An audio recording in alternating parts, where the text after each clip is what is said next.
Olá pessoal, eu sou Jefferson Barbosa e hoje eu vou conversar com vocês um pouquinho sobre as máscaras na literatura, de acordo com uma pequena palestra que eu proferi no lançamento do meu livro A Fútil Arte de Travestir-me do que me falta.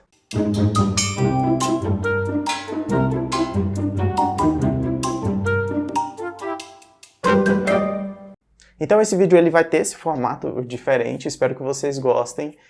Se vocês gostarem, a gente pretende trazer outros vídeos nesse formato, principalmente em projetos de leitura, trazendo uma compilação de dados sobre as leituras, assim, que a gente vai fazer de forma conjunta daí para frente. Então a gente espera um retorno de vocês sobre esse formato. Então, primeiro apresentando o livro, para quem ainda não conhece, né, o título chama-se A Fútil Arte de Travestir-me do que me falta, e esse aqui é o projeto gráfico do livro, que foi criado, então, pelo Volney Fernandes. Então, de antemão, já gostaria de agradecer muito o Volney por toda a parceria e pelo trabalho incrível dele nesse projeto. Aqui a gente vê o livro por dentro, o livro ele é todo colorido. O livro foi publicado pela editora Mondro, que é a editora do canal, a minha editora, minha e da Juliana. E mais pra frente a gente fala pra vocês um pouquinho sobre como foi o processo de abrir a editora e dos futuros lançamentos também. Então é isso, a temática é falar das máscaras na literatura e de como elas influenciaram muitos escritores, de como que essa temática de se esconder um pouco na figura do autor anda funcionando. Trouxe um pouquinho aqui para a gente começar a discussão um excerto bíblico que está em Gênesis 3:7, que diz o seguinte: nesse momento, os olhos dos dois se abriram e eles perceberam que estavam nus. Então costuraram umas folhas da figueira para usar como tangas. Então, no imagético bíblico, esse é o primeiro momento no qual o homem e a mulher, vendo o que cometeram, tentam esconder aquilo que fizeram. Então eu, sendo cristão, acredito também nessa figura do eu pecador e sempre gosto de enxergar o homem, né, como esse ser que anda às sombras e o tempo todo tenta esconder as suas próprias imperfeições, seja daquilo que ele acredita de forma maior, ou seja de si mesmo, do parceiro ou da sociedade. E a gente vai voltar nesses tópicos mais pra frente. Então essa é a grande pergunta, né, de quem nós estamos escondendo essa verdadeira face do que somos, né? E quem não vê essa verdadeira face. E quando a gente para olhar um pouco na história da humanidade, a gente vai ver que o uso da máscara remonta a milhares de anos, né? As máscaras mais antigas encontradas datam em torno de 9.000 anos e estão presentes tanto no Museu da Terra Santa, em Paris, quanto também no Museu de Jerusalém. Essas máscaras elas têm um uso muito variado, seja em rituais religiosos, rituais de caça, prática de esportes, de arte e, em muitos dos casos também, o uso da máscara para demonstração de poder. Então a gente vê um processo variado do uso da máscara, mas o mais interessante aqui é que o uso da máscara permanece constante e tem se mostrado constante na história da humanidade. Então por que o homem está tão interessado em esconder aquilo que é? E a pergunta mais relevante aqui no meu caso que eu trago é de quem ele está escondendo isso. E aí eu trago 4 respostas para essa pergunta, que foram essas 4 respostas que nortearam toda a escrita do meu livro, né? Eu dividi os poemas basicamente nesses 4 tipos de pessoas que estamos escondendo, para qual estamos usando as máscaras. Então, em primeiro lugar, estamos tentando nos esconder atrás de uma máscara de nós mesmos. E aí vem essa primeira parte da resposta, que é quando tentamos guardar bem lá no fundo, numa caixa bem guardada dentro de nós mesmos, aquelas coisas que nós nem acreditamos que erramos ou que cometemos. Em segundo lugar, temos a máscara do par, que é quando nós escondemos algo, seja de um relacionamento, de um casamento, de um namoro, que é quando nós escondemos do parceiro. A minha ideia é partir do eu e ir evoluindo essas máscaras. Então, naturalmente, o terceiro aspecto vai ser o social. Quando nós escondemos da sociedade, usamos máscaras para esconder da sociedade aquilo que nós realmente somos no interior. E por fim nós temos as máscaras da religião, que são aquelas que vão esconder, seja lá do que você acredita, do seu Deus, a figura do seu eu pecador. Então são esses 4 tempos que vão nortear a minha produção ao longo do livro, para a qual eu vou trazer mais exemplos no final desse vídeo. E o mais importante, o ato de escrever é um ato de tirar máscaras. E essa nudez, em determinados tempos históricos, tempos políticos, pode ser preocupante ou, muitas das vezes, inibidora. Então a gente vai perceber que muitos dos autores buscaram de recursos para se esconder também atrás de uma máscara, que é o que nós vamos tratar, sejam eles os pseudônimos ou vivendo em outras vidas com seus heterônimos. Vamos começar primeiro pelos pseudônimos. O uso dos pseudônimos eu separei aqui em 3 quesitos: o uso para ser aceito, para proteger-se e para esconder-se. No Dicionário Literário Brasileiro do Raimundo de Menezes, a gente vai ver um registro de que existem mais de 2.000 pseudônimos utilizados por escritores brasileiros. Então a gente vai perceber que isso é realmente algo comum, o uso de máscaras na literatura. Aí você se faz essa pergunta: por que tantas pessoas, por que tantos autores estão utilizando pseudônimos? E aí vem aquele primeiro meu levantamento que eu falei para vocês, que em primeiro lugar é para ser aceito. Então eu trouxe a capa de um livro aqui, Poemas, de 1846, no qual consta que os autores são Currer, Ellis e Acton Bell. Eu acredito que muitas pessoas, a maioria de nós, não conhecemos esses autores, porque na verdade os irmãos Bell são as irmãs Brontë, Charlotte, Anne e Emily Brontë, que não fizeram sucesso publicando com seus pseudônimos, mas publicaram grandes livros com seus nomes de verdade, seja Jane Eyre, Amor dos Ventos Uivantes, Agnes Grey, um exemplo de cada uma delas aí, por exemplo. É claro que nesse caso o uso dos pseudônimos não foi uma escolha muito voluntária, mas sim para ser aceita numa sociedade extremamente tradicional da época, extremamente machista, tá? O que acabou não se tornando um sucesso, mas sim, ainda bem, o uso dos seus nomes reais. Em segundo lugar, a gente tem o uso dos pseudônimos para se proteger, aqui olhando no caso o aspecto político, de autores que querem se posicionar contra um determinado movimento político ou uma questão muito importante. Eu trago principalmente aqui o caso do Machado de Assis. Infelizmente construiu-se um mito em volta dessa figura, né, esse grande escritor nosso, de que ele não participava ativamente do debate político, principalmente ligado à abolição da escravatura, o que vai ser percebido já por estudos mais recentes que se trata de uma grande farsa. O Machado de Assis utilizou de diversos pseudônimos, trago aqui alguns exemplos: Doutor Semana, Gil, Sileno, JJ, Vitor de Paula, Platão, Boas Noites, Malvolio e diversos outros, para retratar as condições e a vida cotidiana, a vida política no Rio de Janeiro e no Brasil, também ligada à questão da abolição da escravatura. Trago destaque aqui para o livro da Ana Flávia Sernick Ramos, que se chama As Máscaras de Lélio, que vai falar especificamente sobre uma seção do jornal de maior circulação da época, que é o Gazeta de Notícias, e uma seção específica de humor e política que chamava Balas de Estalo. Lá, diversos nomes da literatura, como essa de Queiroz, Olavo Bilac e o próprio Machado de Assis, publicavam utilizando personagens pseudônimos. No caso aqui, o personagem criado pelo Machado de Assis se chama Lélio, daí vem o título do livro, As Máscaras de Lélio, referindo então à máscara que o Machado de Assis utilizava para tratar dessa questão.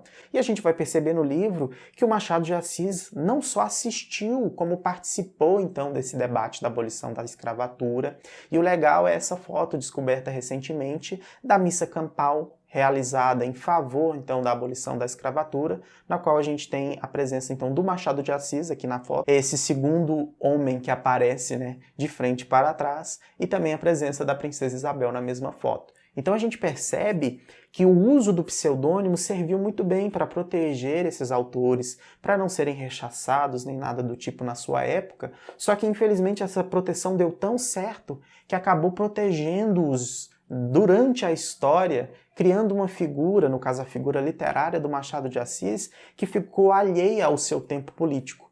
Só que, graças a Deus, ainda bem, há o estudo da literatura, e por isso o estudo da literatura é tão importante, que mostrando que esses autores sim se posicionaram politicamente, e isso é extremamente relevante. Então indico muito o livro da Ana Flávia para vocês. Em terceiro ponto, a gente vê então o uso do pseudônimo para se esconder, não aqui para se proteger, que é o segundo caso politicamente, mas aqui o esconder-se por outros motivos.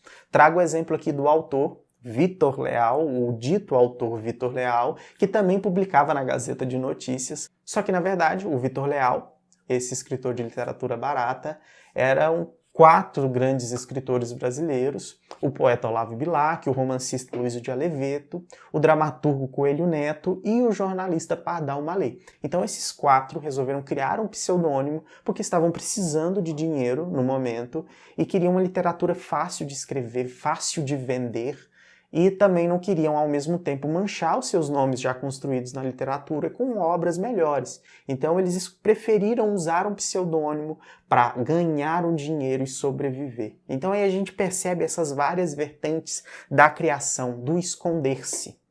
Além disso, não há esse uso do pseudônimo apenas para se esconder, nesse quesito de sentir vergonha, mas também o esconder-se por trás de um personagem criado, que é o que o Olavo Bilac fala quando ele assina muitos poemas com pseudônimos. Ele diz o seguinte: a intenção ao usar os pseudônimos não era de ocultar a identidade, mas sim de encarnar um personagem, um narrador que se adequasse à situação descrita na crônica ou no poema. Então esse pensamento do Olavo Bilac vai muito de encontro com a forma que eu escrevo poesia. Eu crio personagens para cada poema. Então esses eu líricos não são eu.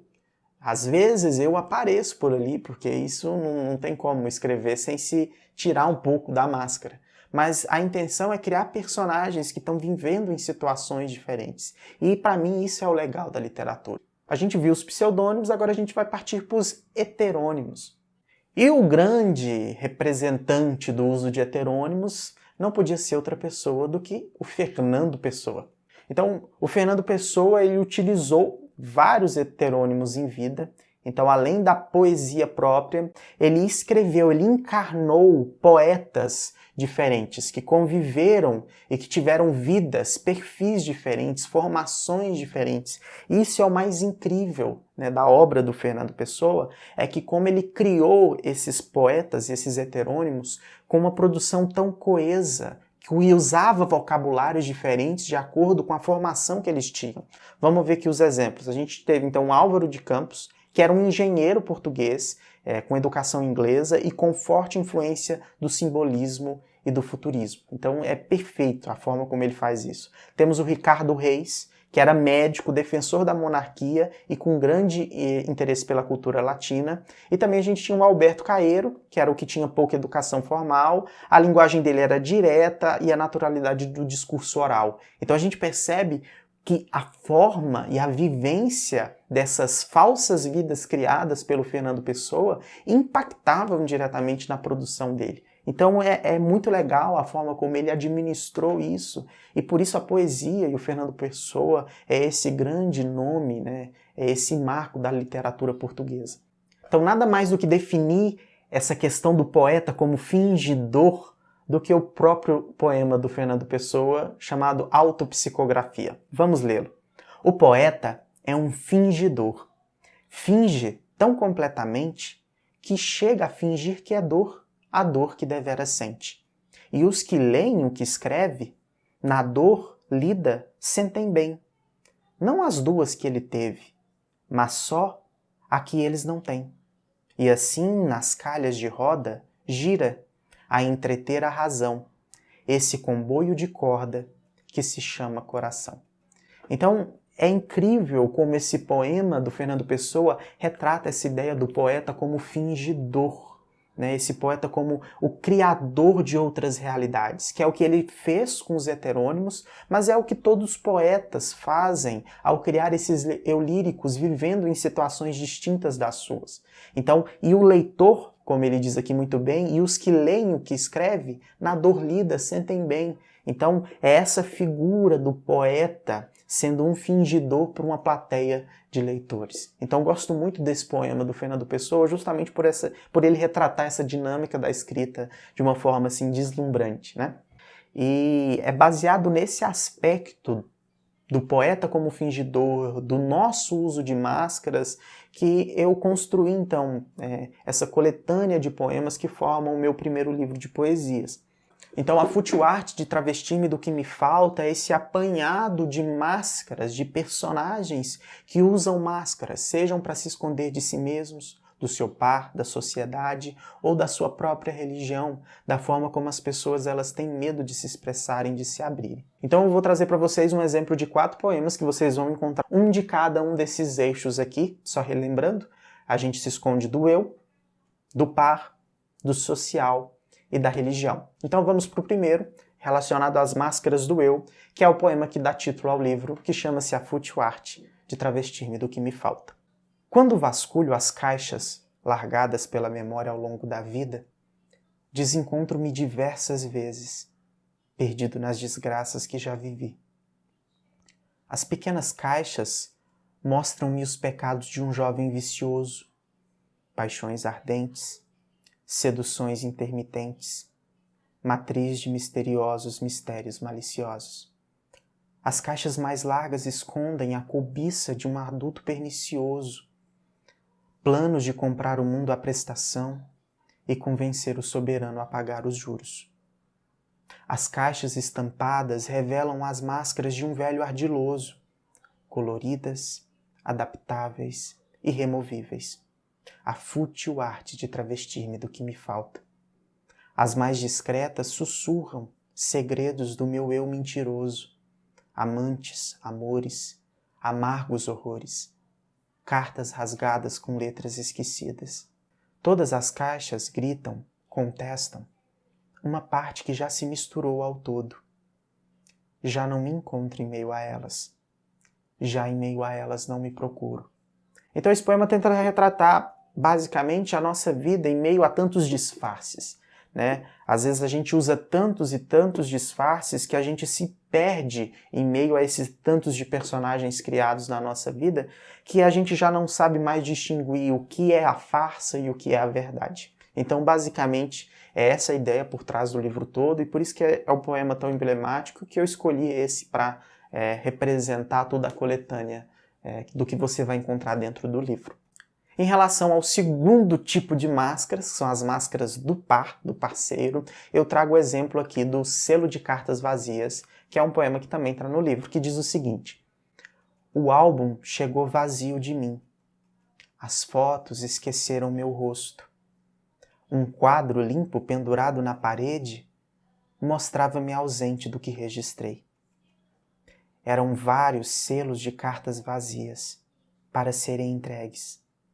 Cartas não escritas dos momentos que me ausentei. Perdi os registros. Nos documentos a rúbrica estava por fazer. O papel amarelo, cheio de histórias e vazio de mim. Apenas o envelope pardo era a mim endereçado. A aliança que guardava no bolso expulsou meu nome do lado do teu. O tempo me fez desaparecer. Não por nos envelhecer ou amarelar o papel. Apenas gastei-o com outras coisas além de ti. Então esse selo de cartas vazias eu quis retratar o fim de um relacionamento, né? A chegada do divórcio e de como essa figura do parceiro foi sumindo na vida da parceira, de como ele foi desaparecendo e no final o que sobrou foi apenas o nada, a ausência. Então esse poema retrata isso, tá? Espero que tenham gostado. Em terceiro lugar, temos aqui no caso o poema das máscaras do social, a forma como a sociedade está construída, cheia de injustiças e cheia de falsidades. E o poema é o nosso ideal nobre ou pobre, depende de como você vai ler o título. Após dar o primeiro passo, me entregaram meu sonho em quebra-cabeça. 5.000 peças encaixadas. Um sonho pronto. A imagem de uma grande casa com móveis caros, um almoço de família com temperos burgueses, grifes caras e máscaras sorridentes. Ocultos atrás das paredes, os serviçais não se viam.